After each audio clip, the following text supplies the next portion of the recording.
Welcome back now. As the end of June approaches and primary schools are wrapping up for the holidays, many households embrace that change of no more homework to lazy summer days. Yes, but it can often be around this point or earlier that parents are starting to feel the pressure. What to do next? Well, Aoife Lee of Parent Support is here with some advice. Aoife, Morning, Aoife. help us.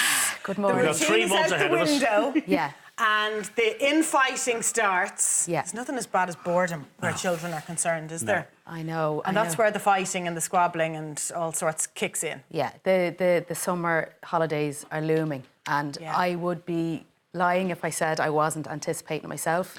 Yeah. 3 kids at home, all in primary school, but yeah, it's one of those times where we're thinking, right, what needs to happen, what do we need to do? And we're very quick to kind of think, right, we need to kind of get the kids occupied, but you're trying to kind of find that balance, and it can be quite hard, particularly when parents are working, whether it's 1 or 2 parents. There is that anticipation of, right, we need to kind of get the next 2 months sorted. And are camps the answer? Are, activities like that? People straight away say, well, sure, put them into this, sign them up for that. Apart from anything else, they all cost money. Yeah. Yeah. And if you've got 2, 3 kids, 4 kids... Yeah. It's a fortune. It is. It's full on. Now, what I would say is when it comes to summer camps, and certainly from my end, the Sports Direct FAI have got some great camps over the course of summer nationwide. They're everywhere. They are absolutely everywhere. And they go from the simple soccer skills training right the way through to the goalkeeping. Yeah. I think they're in their 23rd year now of fully FAI accredited coaches. And they are brilliantly run. They really are. Yeah. They run a Oh very my tight gosh. ship, don't they? Yeah, Really no, good. it is great. And you get the backpack, you get the football, and you get the strip. And it's for boys and girls. They absolutely love it. You do need to get in early, though. Yeah. Books out fast. It does book out. My lad got lost out last year, and we made sure to book him in this year. Yeah. He's actually doing a goalkeeper camp in August. So that's really good. But keep in mind as well, like say, Simon, it is expensive. Yeah. And you want to be able to pick what suits the kids and what they'll actually genuinely enjoy. And what they're interested in. That's it. There's another brilliant camp called Let's Go. Yeah. And it's from typically for 5 years up to 12, a lot of kind of primary school ages, and they typically would separate it into the Smallies and the older kids.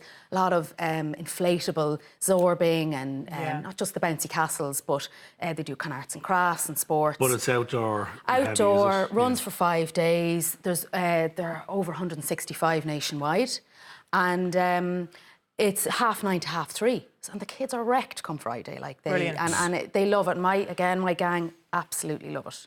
So that's always a good. So that's the Let's Go multi-activities summer camp. Yeah. Okay. And again, you'd want to book, and it's not just 1 week in the summer; it's throughout, and they're great. Yeah, it's the disappointment when you realise everyone's on the ball and you're not. Yeah. And the well, camp I is was full that up. parent last year, and I I've learned. been there too. Now, like And that. you think You there's do it loads of once, time though. for You that. only do it Yeah. once. Yeah, and that's it. And now the likes of, I've brought today just some bits and pieces. A lot of the stuff I got in Smith's and in other stores. But the water guns, you can't go wrong. It's just being out and about, because often we just want to get the kids out. Yeah.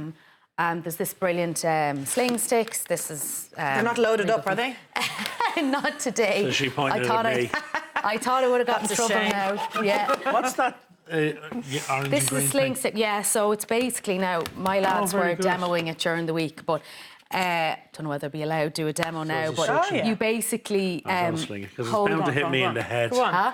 All right, I'm taking Now, it. This is the release, is it? Yeah. Yeah. Press the release as you do it. Yeah, and then Okay, go on. Anna, you know all about it, don't I you? don't. I never saw it before, but I like it. It's Sounds good. like you're great at it. It sounds like... Oh, do you need to wet these, Aoife? No, you don't. No? No, but listen, No, you're just brutal at it. So let's move on to the next thing. I was just bringing it along. It does We work. could have does great work, fun yeah. in the ad breaks with that. Should have Do brought you know your what? kids. You kind of need to have a bit of space. And, You you know, do. that's Yeah, exactly it's the what. risk Get out taking. You know garden. how it goes. Jenga, baby. This is the outdoor version of the mini, and it's great crack. Now, obviously, we only brought a small Yeah, little... there's loads of them, Yeah, yeah. there's a huge part. We would have done damage today. But, yeah, it's a bit of crack. And if you're going to the park, again, this has got a carrier, so it's handy enough. Yeah. And it's good fun. It can be out in the garden as well. And your frisbees and your bubbles, and then, the footballs and the basketballs. One and I thing know... Aoife, that you were saying before we come on air is that with the kids being off, they're not just spending more time with you, they spend more time with each other. Yeah. And that can cause a little bit of friction.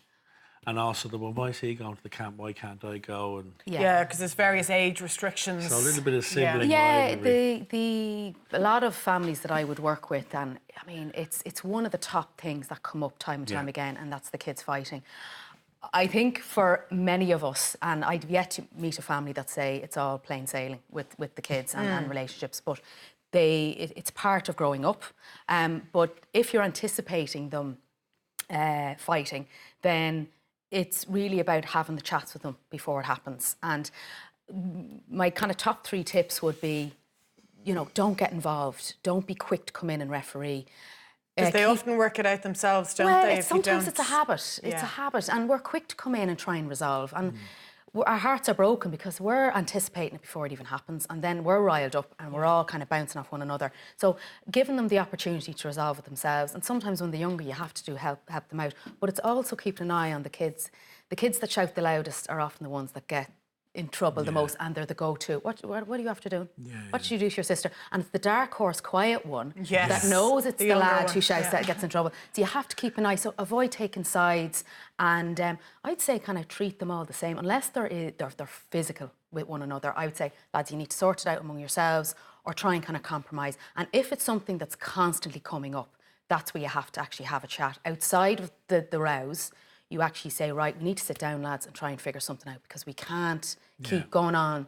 And get the kids to be involved in, right, what do we need to do? And try and organise a couple of activities, like even going swimming, where they'll actually enjoy each other's company.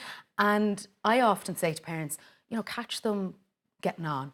Now, some parents would say, I don't even want to even take notice because it'll remind them what we're not meant to be getting on. So you're just trying to get that balance as such. Just taking an enormous amount of scheduling, particularly if parents are working. Yeah. That you've got to map out that. And I think that's what's daunting from a parent's point of view, is that you've got to map out the entire summer. Yeah. How am I going to keep them occupied? Well, you need that cover where you normally have it with the school times. Yeah. Can I ask you, Aoife, while we have you here, where do you stand on taking one child out for a day? Like you mentioned you do that, Simon, and I think that's a really special thing to do. I did it with my eldest boy, because sometimes other children, especially the younger ones, will take up so much of your time that the older ones can be forgotten sometimes because they're so well behaved. Yeah.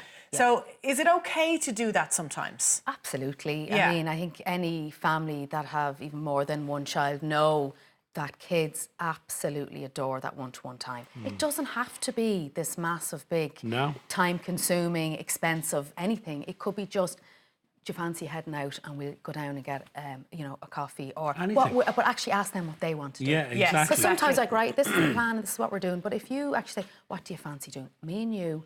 Let's go, take an hour. Yeah. They love it. And you're right, sometimes it can be the most simple thing. I want to draw a map with you. Do you know? It's the most innocent things in the world they want. We're all allowed a Juve day, aren't we? That's it, yeah. I know, I don't say that. But I'd imagine that applies more if they're... Not for you now, just the kids. Well, not for us, no time. I'd imagine that applies more of their primary school. Primary school, yeah. No, but you know what, though? We're coming to the end of the Leaving Cert, right, at the exams. Yeah. For our older kids, sometimes we forget they'd be grand, but... you want to try and find times where your kids are actually going to talk to you no matter what age they are. Because if there is stuff going on, identifying, for example, and again, the top 3 times where children will talk is at bedtime. Bedtime, in the car. Yeah. Because eyes are on the road. Yeah. And that's when... Cause less intense. Less intense, or else when you're out and about doing a job. That's when kids will talk to you more. So you want to, again, keep an eye on your older kids, because... you want them to be able to talk to you. You want them to be able to communicate. So it's not just our younger kids, it's the older ones as well. And having that bit of one-to-one time, they might kind of go, oh no, I don't want to be... Yeah, but they will in time. That's the thing. You've got to make sure that you set up the atmosphere enough that they will eventually say... keep the lines open. The more we shut down and there's arguments, the less they'll come chatting to us. And one part of this piece, is even about kind of screen time and the amount of time the kids spend on their screens, and we're not talking. And it needs to be managed. It's hard going. So when you manage that, and often parents will say, how much is too much time? That's where you have to judge on your own child's behaviour. Yeah, I think you know yourself, don't you? He's had too much today. But you have a joyous 3 months, as I'm sure we will. Likewise. Have the crack. Thanks, Aoife. Thank you, Aoife. Right,